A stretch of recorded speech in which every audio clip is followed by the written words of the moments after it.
नमस्कार दोस्तों, मैं रजनीश कुमार एक बार फिर से आप सभी का स्वागत करता हूं अपने YouTube channel study with Rajneesh में। दोस्तों, जैसा कि आप सभी जानते हैं, मैं प्रतिदिन लूसेंट का टारगेट ऑफ द डे का एक्सप्लेनेशन वीडियो लेकर आता हूं। तो मैं एक बार फिर से आ चुका हूं आज के एक्सप्लेनेशन वीडियो के साथ। चलिए दोस्तों, आज के टॉपिक को शुरू करते हैं। तो दोस्तों, जैसा कि आप देख पा रहे हैं, आज का पहला टॉपिक है भूकंप। आइए हम लोग भूकंप के बारे में थोड़ी बात कर लें। भूगर्भशास्त्र की एक विशेष शाखा जिसमें भूकंपों का अध्ययन किया जाता है सिस्मोलॉजी कहलाता है। भूकंप में 3 तरह के कंपन होते हैं। देखिए, यहाँ से प्रश्न पूछा जा सकता है कि भूकंपों के अध्ययन को क्या कहते हैं, तो सिस्मोलॉजी। ठीक है, तो भूकंप में 3 तरह के कंपन होते हैं। हम लोग 3 तरह के जो कंपन हैं वो 3 तरह के भूकंपीय तरंगों के माध्यम से होते हैं। तो आइए हम लोग भूकंपीय तरंगों के बारे में देखते हैं। सबसे पहले जो है प्राथमिक अथवा पी तरंगे, जिसे प्राइमरी और पी वेव भी कहते हैं। ठीक है, यह तरंग पृथ्वी के अंदर प्रत्येक माध्यम से होकर गुजरती है। प्राथमिक तरंग जो है वो पृथ्वी के अंदर प्रत्येक माध्यम से होकर गुजरती है। इसकी औसत वेग 8 किलोमीटर प्रति सेकंड होती है। जो पी वेव है, इसका औसत वेग 8 किलोमीटर प्रति सेकंड होती है। यह गति सभी तरंगों से अधिक होती है, जिससे यह तरंगें किसी भी स्थान पर सबसे पहले पहुंचती हैं। जो प्राथमिक वेव है, पी वेव, इसकी गति सभी तरंगों से अधिक होती है और इसी कारण यह सबसे पहले किसी भी स्थान पर पहुंचती है। पृथ्वी से गुजरने के लिए पी तरंग द्वारा अपनाया गया मार्ग नतोदर होता है। आप इसको ध्यान में रखेंगे, ये काफ़ी टेक्निकल वर्ड है। आप इसको याद रखेंगे कि पी तरंग द्वारा जब पृथ्वी के अंदर से गुजरने के लिए जो मार्ग अपनाया जाता है वह उस मार्ग को क्या कहते हैं, नतोदर मार्ग कहते हैं। आगे हम लोग बात करेंगे दूसरे तरंग के, द्वितीय अथवा एस तरंगे। इन्हें अनुप्रस्थ तरंग भी कहते हैं। आप इसको ध्यान में रखेंगे। अनुप्रस्थ तरंग किस भूकंपीय तरंग को कहते हैं, तो एस तरंग। यह तरंग केवल ठोस माध्यम से होकर गुजरता है, जैसा कि नाम भी देख रहे हैं, सेकेंडरी या एस वेव। एस से आप इसको कोरिलेट करके देख सकते हैं, जैसे कि एस यानी सॉलिड। तो ये जो तरंग है वो सिर्फ ठोस माध्यम से ही होकर गुजरती है और इसका औसत वेग जो है वो 4 किलोमीटर प्रति सेकंड है। अब हम लोग तीसरे तरंग यानी कि सतही अथवा एल तरंग की बात करेंगे। इन्हें धरातलीय अथवा लंबी तरंगों के नाम से भी पुकारा जाता है। इन तरंगों की खोज एच.डी. लव ने की थी। इन्हें कई बार लव वेव के नाम से भी पुकारा जाता है। इसका अन्य नाम आर वेव यानी रे लाइट वेव है। ये तरंगें मुख्यतः धरातल तक ही सीमित रहती हैं। ये ठोस, तरल तथा गैस तीनों माध्यमों से होकर गुजरती है। इसकी चाल 1.5 से 3 किलोमीटर प्रति सेकंड है। सतही तरंगें अत्यधिक विनाशकारी होती है। जैसा कि आप देख पा रहे हैं, सतही तरंगों को धरातलीय अथवा लंबी तरंगों के नाम से भी जाना जाता है और इसका खोज एच.डी. लव ने किया था, जिनके नाम पे इन्हें लव वेव भी कहा जाता है और इसका अन्य नाम आर वेव भी है। और यह सिर्फ धरातल पर ही, देखिए यहाँ पे लिखा हुआ है, ये तरंगें मुख्यतः धरातल तक ही सीमित रहती हैं। ये ठोस, तरल तथा गैस तीनों माध्यमों से होकर गुजरती है। आप सारे बात को ध्यान में रखेंगे। आगे है, भूकंपीय तरंगों को सिस्मोग्राफ नामक यंत्र द्वारा रेखांकित किया जाता है। जब भी भूकंप आने की सूचना होती है या भूकंप आता है तो उन तरंगों को सिस्मोग्राफ नामक एक मशीन के द्वारा रेखांकित किया जाता है। इससे इनके व्यवहार के संबंध में निम्नलिखित तथ्य निकलते हैं।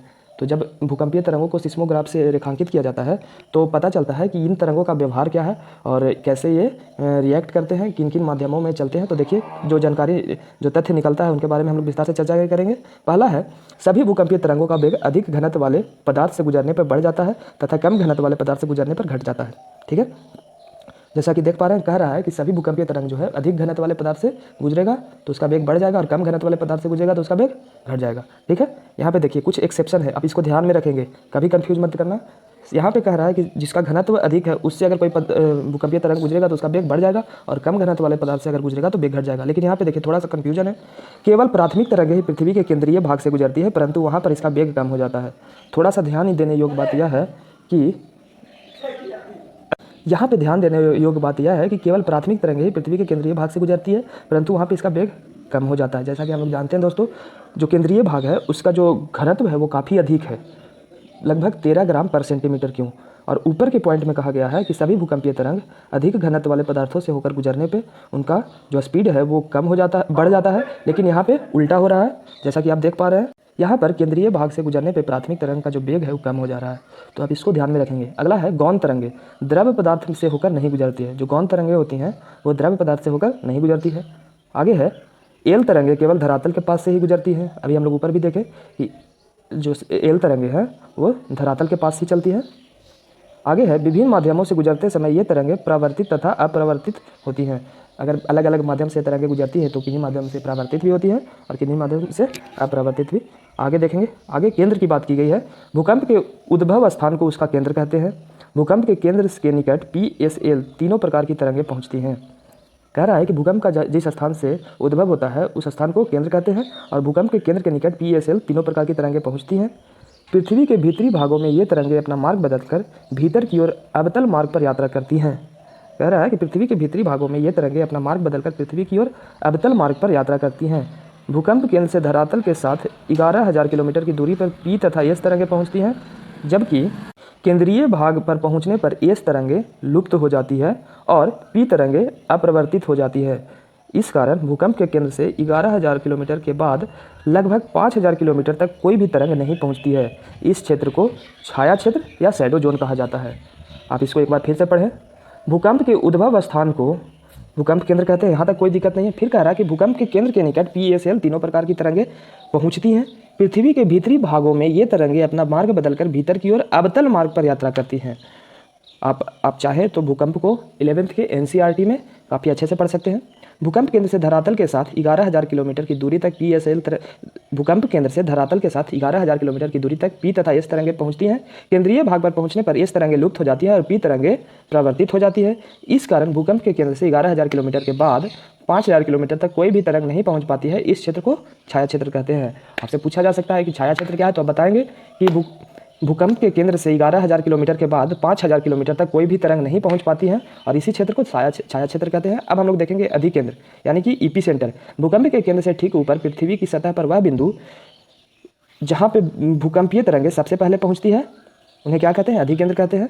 फिर से देखेंगे, भूकंप के केंद्र के ठीक ऊपर स्थित पृथ्वी की सतह पर वह बिंदु को भूकंप का अधिकेंद्र कहते हैं। अधिकेंद्र पर सबसे पहले कौन सी तरंगें पहुँचती हैं? तो पी तरंगें। ठीक है। अंतःसागरीय भूकंपों द्वारा उत्पन्न लहरों को जापान में सुनामी कहा जाता है। देखिए दोस्तों, जैसा कि हम लोग जानते हैं कि जब भूकंप समुद्रों में आता है, सागरीय क्षेत्रों में आता है, तो वहाँ भी हलचल होता होगा।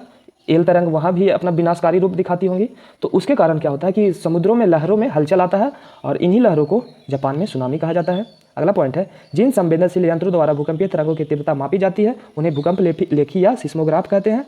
इसके 3 स्केल हैं, रॉसी-फेरल स्केल, मर्केली स्केल और रिक्टर स्केल। आमतौर पर प्रयोग में रिक्टर स्केल ही आता है, लेकिन हम लोग विस्तार से अभी चर्चा करेंगे रिक्टर स्केल के बारे में। तो रिक्टर स्केल के बारे में बात करेंगे। भूकंप की तीव्रता या ऊर्जा मापने वाली रिक्टर स्केल का विकास अमेरिकी वैज्ञानिक चार्ल्स रिक्टर ने 1935 ईस्वी में किया था। यह एक लघु गणकीय पैमाना है जिसका पाठ्यांक 1 से 9 तक होता है। रिक्टर स्केल पर प्रत्येक अगली इकाई पिछली इकाई की तुलना में 10 गुना अधिक तीव्रता रखता है। इस स्केल पर 2 से 3 की तीव्रता अर्थात हल्का भूकंप होता है, जबकि 6.2 की तीव्रता का अर्थ शक्तिशाली भूकंप होता है। हम लोग अब विभिन्न स्थलाकृतियों के बारे में पढ़ेंगे। निर्माण के आधार पर स्थलाकृतियाँ 3 प्रकार की होती हैं, पर्वत, पठार तथा मैदान। सबसे पहले हम लोग पर्वत की बात करेंगे। उत्पत्ति के अनुसार पर्वत 4 प्रकार के होते हैं। पहला है ब्लॉक पर्वत। जब चट्टान में स्थित भ्रंश के कारण मध्य भाग नीचे धंस जाता है तथा अगल बगल के भाग ऊंचे उठे प्रतीत होते हैं तो ब्लॉक पर्वत कहलाते हैं। नीचे के धंसे भाग को रिफ्ट घाटी कहते हैं। इन पर्वतों के शीर्ष समतल तथा किनारे तीव्र भ्रंश कगारों से सीमित होती है। इस प्रकार के पर्वत के उदाहरण हैं वासजेस पर्वत फ्रांस में, ब्लैक फॉरेस्ट जर्मनी में, सॉल्ट रेंज पाकिस्तान में। दोस्तों, समझने के लिए, जब कोई समतल सपाट क्षेत्र का बीच का भाग धंस जाता है और अगल बगल के भाग उठे हुए प्रतीत होते हैं तो ये उठे हुए भाग ही ब्लॉक पर्वत के उदाहरण है, जबकि धंसा हुआ भाग रिफ्ट घाटी कहलाता है। और इस तरह के पर्वतों के उदाहरण हैं फ्रांस में वासजेस, जर्मनी में ब्लैक फॉरेस्ट और पाकिस्तान में सॉल्ट रेंज। अब हम लोग पर्वत निर्माण से संबंधित विभिन्न सिद्धांतों के बारे में बात करेंगे। पहला है भूसन्नति सिद्धांत। भूसन्नति सिद्धांत का प्रतिपादन कुंवर महोदय ने किया था। दूसरा है तापीय संकुचन सिद्धांत। तापीय संकुचन सिद्धांत का प्रतिपादन जेफरीज ने किया था। इसके याद करने के लिए मैं एक छोटा सा हिंट्स आपको इस प्रकार से दे रहा हूँ कि जब ताप बढ़ता है तो हम लोग उसको ठंडा करने के लिए फ्रिज में रखते हैं, तो यहाँ पे ताप से फ्रिज को कोरिलेट कर सकते हैं। फिर है महाद्वीपीय फिसलन सिद्धांत। महाद्वीपीय फिसलन सिद्धांत का प्रतिपादन डेली ने किया था, जबकि महाद्वीपीय विस्थापन सिद्धांत का प्रतिपादन अल्फ्रेड वेगनर ने किया था। जब हम लोग फिजिकल ज्योग्राफी में जियोमॉर्फोलॉजी पढ़ेंगे तो वहाँ पढ़ना है अल्फ्रेड वेगनर का महाद्वीपीय विस्थापन सिद्धांत। यह मेंस के मुख्य परीक्षा के लिए भी काफ़ी उपयोगी है, तो आप इसको यहाँ पे याद रखेंगे। फिर है संवहन तरंग सिद्धांत। इसका प्रतिपादन होम्स ने किया था। अगला है रेडियो एक्टिविटी सिद्धांत, जिसका प्रतिपादन जोली ने किया था। आगे है प्लेट विवर्तनिकी सिद्धांत, जिसका प्रतिपादन हैरी हेस ने किया था। यहाँ पॉइंट में कुछ बातें लिखी हुई हैं। प्लेट विवर्तनिकी शब्दावली का सर्वप्रथम प्रयोग टोरंटो विश्वविद्यालय के टूजो विल्सन ने 1965 ईस्वी में किया था। प्लेट विवर्तनिकी सिद्धांत की वैज्ञानिक व्याख्या का श्रेय WJ मॉर्गन को दिया जाता है। तो यहाँ पे प्लेट टेक्टोनिक से संबंधित या प्लेट विवर्तनिकी से संबंधित 3 नाम आते हैं। प्लेट विवर्तनिकी का जो प्रतिपादन है वो हैरी हेस, और इस शब्द का प्रयोग टूजो विल्सन, और इसका वैज्ञानिक व्याख्या WJ मॉर्गन। यहाँ पे नोट में कुछ बातें लिखी हुई है। विश्व का सबसे लंबी रिफ्ट घाटी जॉर्डन नदी की घाटी है, जो लाल सागर की बेसिन से होते हुए जाम्बेजी नदी तक 4800 किलोमीटर की लंबाई में है। तो आप ध्यान में रखेंगे, आपसे अगर पूछा जाए कि विश्व की सबसे लंबी रिफ्ट घाटी कौन सी है, तो जॉर्डन की नदी घाटी है, जो कि लाल सागर के बेसिन से जाम्बेजी नदी तक 4800 किलोमीटर की लंबाई में है। हालांकि इसके लंबाई को लेकर थोड़ा विवाद बना रहता है, किसी पुस्तक में कुछ तो किसी पुस्तक में कुछ और लिखा हुआ रहता है। यहाँ पे 4800 किलोमीटर लिखा हुआ है। आगे बढ़ते हैं। अवशिष्ट पर्वत। ये पर्वत चट्टानों के अपरदन के फलस्वरूप निर्मित होते हैं, जैसे विंध्याचल एवं सतपुड़ा पर्वत, नीलगिरी पर्वत, पारसनाथ पर्वत, राजमहल की पहाड़ी, सियरा पहाड़ी जो कि स्पेन में है, और गैसा एवं बूटी जो संयुक्त राज्य अमेरिका में है। ठीक है, तो अवशिष्ट पर्वत आप याद रखेंगे कौन कौन है, और इनका निर्माण हुआ है पर्वत के चट्टानों के अपरदन के फलस्वरूप। आगे हम लोग बात करेंगे संचित पर्वत। संचित से पता चलता है यानी निक्षेपित, यानी कि जमा किया हुआ है। ठीक है, तो यहाँ पे देखिए, भूपटल पर मिट्टी, बालू, कंकड़, पत्थर, लावा के एक स्थान पर जमा होते रहने के कारण बनने वाला पर्वत को ही संचित पर्वत कहते हैं। और इसका एक उदाहरण रेगिस्तान में बनने वाला बालू का स्तूप। ठीक है, आगे हम लोग बलित पर्वत या फोल्डेड माउंटेन की बात करेंगे। यह विश्व की सबसे ऊंची पर्वत श्रेणियां होती हैं, साथ ही साथ यह विश्व की सबसे लंबी पर्वत श्रेणियां भी होती हैं। देखिए यहाँ पे लिखा हुआ है, यह पृथ्वी की आंतरिक शक्तियों से धरातल की चट्टानों के मुड़ जाने से बनते हैं। ये लहरदार पर्वत है, जिन पर असंख्य अपनतियाँ और अभिनतियाँ पाई जाती है। अब असंख्य अपनति और अभिनति यानी एंटीक्लाइन और साइनक्लाइन। ठीक है, इसका उदाहरण है इसका उदाहरण है Himalaya, Alps, Ural, Rocky, Andes इत्यादि। ये सभी जो है फोल्डेड माउंटेन है। और हिमालय पर्वत एशिया में है, आल्प्स यूरोप में है, यूराल आपका ये भी यूरोप और एशिया का विभाजक है एक तरह से देखा जाए तो, और रॉकी जो है नॉर्थ अमेरिका में, और एंडीज साउथ अमेरिका में। ठीक है, यहाँ पे नोट में लिखा हुआ है, विश्व के विशाल बलित पर्वत की रचना आज से लगभग 30 मिलियन वर्ष पूर्व हुआ था। अगला पॉइंट है, विश्व की सबसे लंबी पर्वत श्रेणी एंडीज पर्वत श्रेणी है, जो कि दक्षिण अमेरिका के पश्चिमी तट पर है। अभी हमने बात की एंडीज पर्वत श्रेणी की, कहाँ है, दक्षिण अमेरिका के पश्चिमी तट पर है, और यह उत्तर दक्षिण फैला हुआ है। आगे है, विश्व की सबसे ऊंची चोटी माउंट एवरेस्ट जो है, यहाँ पे हाइट 8848 है, लेकिन वर्तमान समय में इसका हाइट 8850 मीटर हो चुका है, जो कि नेपाल में है। अफ्रीका का सर्वोच्च शिखर माउंट किलिमंजारो है, जिसकी ऊंचाई 5895 मीटर है, और यह तंजानिया में अवस्थित है। दोस्तों, जैसा कि आप सभी जानते हैं और मैं पहले भी बता चुका हूँ कि माउंट किलिमंजारो एक ज्वालामुखी पर्वत है, जो कि शांत ज्वालामुखी पर्वत श्रेणी के अंतर्गत आता है। बलित पर्वतों के निर्माण की आधुनिक सिद्धांत प्लेट टेक्टोनिक सिद्धांत है। यहाँ पे कहा गया है कि जहाँ आज हिमालय पर्वत खड़ा है, वहाँ किसी समय में टेथी सागर नामक एक विशाल भू अविनति अथवा भूद्रोणी था। दक्षिण पठार के उत्तर की ओर विस्थापन के कारण टेथी सागर में बल पड़ गए और यह ऊपर उठ गया, जिससे संसार का सबसे ऊंचा पर्वत हिमालय का निर्माण हुआ। ठीक है, आगे है, भारत का अरावली पर्वत विश्व का सबसे पुराने बलित पर्वतों में गिना जाता है, जिसकी सबसे ऊंची चोटी माउंट आबू के निकट गुरु शिखर है, और इसका समुद्र तल से ऊंचाई 1722 मीटर है। कुछ विद्वान अरावली पर्वत को भी अवशिष्ट पर्वत का ही उदाहरण मानते हैं। अब हम लोग पर्वत के बाद पठार की बात करेंगे, अंग्रेजी में इसे प्लेट्यू बोलते हैं। धरातल का विशिष्ट स्थल रूप जो अपने आसपास के स्थल से पर्याप्त ऊंचा होता है तथा शीर्ष भाग चौड़ा और सपाट होता है, पठार कहलाता है। सामान्यतः पठार की ऊंचाई 300 से 500 फीट तक होती है। कुछ अधिक ऊंचाई वाले पठारों में तिब्बत का पठार, जिसका ऊंचाई 16000 फीट, बोलिविया का पठार, जिसका ऊंचाई 12000 फीट, कोलंबिया का पठार, जिसका ऊंचाई 7800 फीट है। तिब्बत का पठार यह एक अंतर पर्वतीय पठार है, हम लोग पहले भी पढ़ चुके हैं। देखिए, पठार का यहाँ पे प्रकार दिया हुआ है। पठार को यहाँ पे 5 भागों में बांटा गया है। सबसे पहले है अंतर पर्वतीय पठार। पर्वतमालाओं के बीच बने पठार को अंतर पर्वतीय पठार कहते हैं, हम लोग पढ़े हैं। तिब्बत का पठार 2 पर्वतमाला, उत्तर में क्विनलुन पर्वत और दक्षिण में हिमालय पर्वत के बीच में है, तो यह अंतर पर्वतीय पठार है। पर्वतपदीय पठार यहाँ पे है। अब पर्वततल व मैदान के बीच उठे समतल भाग को पर्वतपदीय पठार कहते हैं, और इसका उदाहरण है पेटागोनिया का पठार, यह अर्जेंटीना में है। ठीक है, अगला है महाद्वीपीय पठार। यहाँ पे ध्यान देंगे, जब पृथ्वी के भीतर जमा लैकोलिथ, हम लोग जानते हैं कि लैकोलिथ अंतर्वेदी चट्टान है, यह पृथ्वी के अंदर जमता है। तो जब पृथ्वी के भीतर जमा लैकोलिथ भूपृष्ठ के अपरदन के कारण ऊपर सतह पर उभर जाते हैं, तो ऐसे पठार बनते हैं, और इसका उदाहरण है दक्षिण भारत का पठार। हम लोग जानते हैं दक्षिण भारत का जो पठार है वो महाद्वीपीय पठार का उदाहरण है। अगला है तटीय पठार। समुद्र के तटीय भाग में स्थित पठार को तटीय पठार कहते हैं। और उसके बाद है गुंबदाकार पठार। चलन क्रिया के फलस्वरूप निर्मित पठार को गुंबदाकार पठार कहते हैं। भारत में इसका उदाहरण रामगढ़ गुंबद है। पर्वत पठार के बाद अब हम लोग मैदान की बात करेंगे।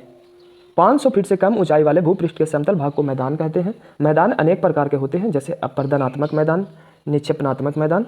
तो सबसे पहले हम लोग अपर्दनात्मक मैदान की बात करेंगे। नदी, हिमानी, पवन जैसे शक्तियों के अपर्दन से इस प्रकार के मैदान बनते हैं।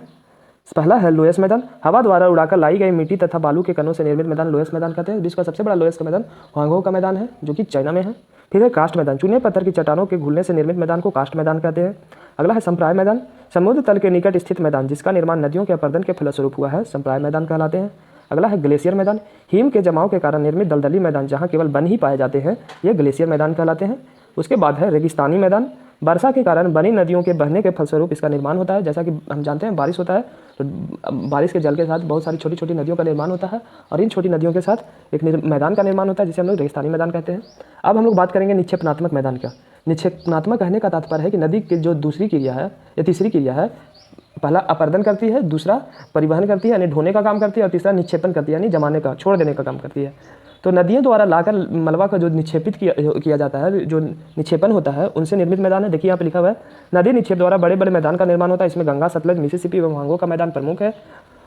इस प्रकार के मैदान में जलोढ़ का मैदान, डेल्टा का मैदान प्रमुख है। दोस्तों जलोढ़ का मैदान भी निक्षेपणात्मक मैदान का ही उदाहरण है और डेल्टा का मैदान भी निक्षेपणात्मक मैदान का उदाहरण है। ठीक है, अब हम लोग विभिन्न प्रकार के भिन्न कारकों द्वारा निर्मित स्थलाकृतियों की बात करेंगे। टोपोग्राफी, पहला है भूमिगत जल द्वारा निर्मित स्थलाकृति। देखिए दोस्तों यहाँ पे सिर्फ स्थलाकृतियों का नाम दिया हुआ है। अगर आप लोग मेरे साथ बने रहेंगे तो मैं फिजिकल ज्योग्राफी के अंतर्गत जब जियोमॉर्फोलॉजी का अध्ययन कराऊंगा तो उसमें काफ़ी विस्तार से सारे स्थलाकृतियों को समझाऊंगा कि कैसे कौन सी स्थलाकृति का निर्माण हुआ। अभी हम लोग सिर्फ इनका नाम याद रखेंगे। भूमिगत जल द्वारा निर्मित स्थलाकृति, पहला है उत्सुप्त कुआं या आर्टिजियन बेल इसको बोलते हैं। फिर है गीजर, गोलरंध्र, डोलाइन, कास्ट झील, इवाला, पोलजे, कंदरा, स्टेलेक्टाइट, स्टेलेक्माइट, लैपिज इत्यादि।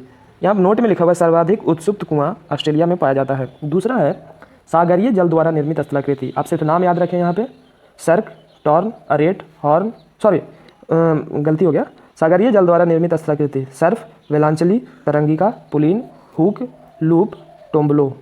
ठीक है, तीसरा है हिमनद द्वारा निर्मित स्थलाकृति सर्क, torn, अरेट, horn, nunatak, fjord, drumlin, केमेस्कर। यहाँ पॉइंट में नोट में लिखा हुआ है ड्रमलिन मुख्य रूप से समूह में मिलते हैं, इसी कारण ऐसी स्थलाकृति को अंडों की टोकरी की स्थलाकृति कहा जा सकता है। आपसे एग्जाम में पूछा जा सकता है कि अंडों की टोकरी की स्थलाकृति किस स्थलाकृति को कहते हैं, तो आपका आंसर होगा ड्रमलिन। ठीक है, अब हम लोग बात करेंगे पवन द्वारा निर्मित स्थलाकृति।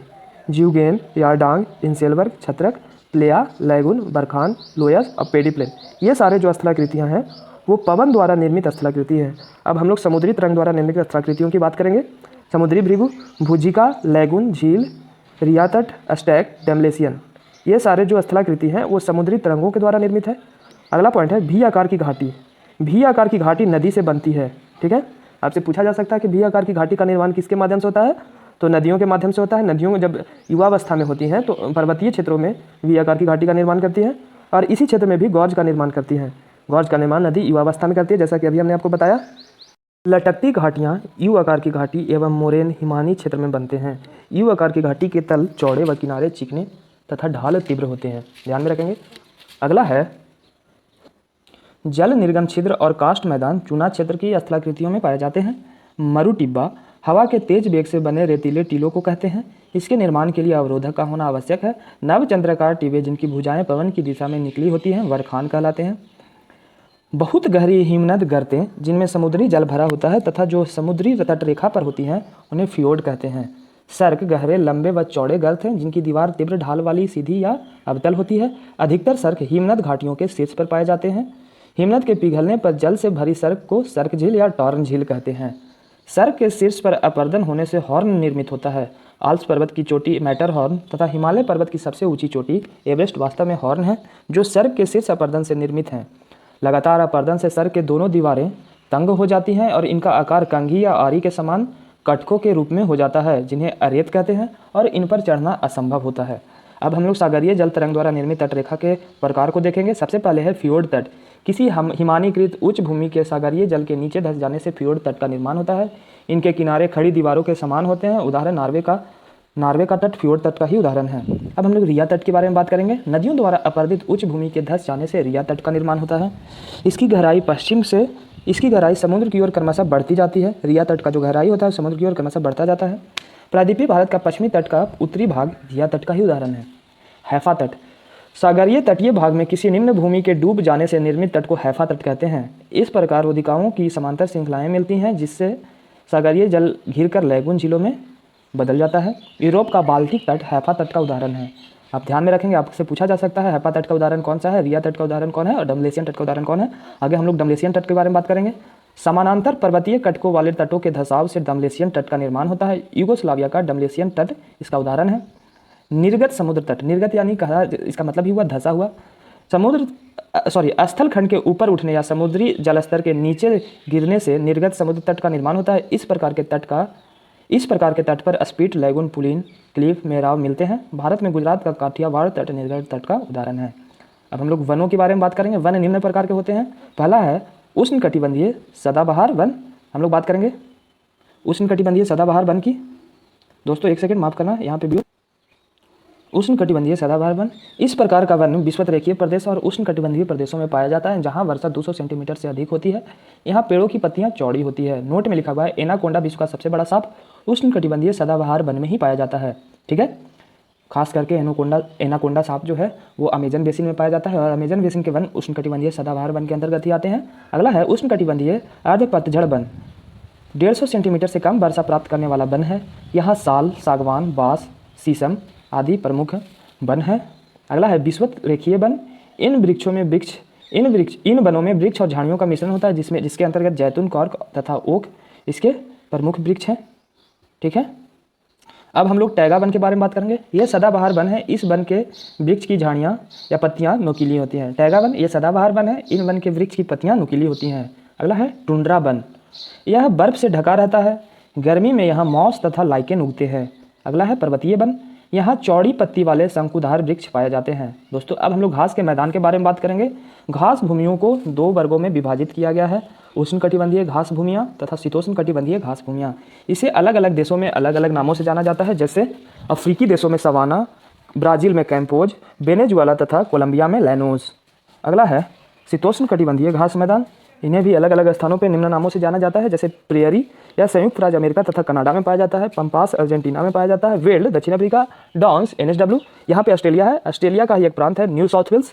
अगला है स्टेपी। यह मुख्य रूप से रूस में पाया जाता है। यहाँ लिखा हुआ है एशिया, यूक्रेन, रूस, चीन।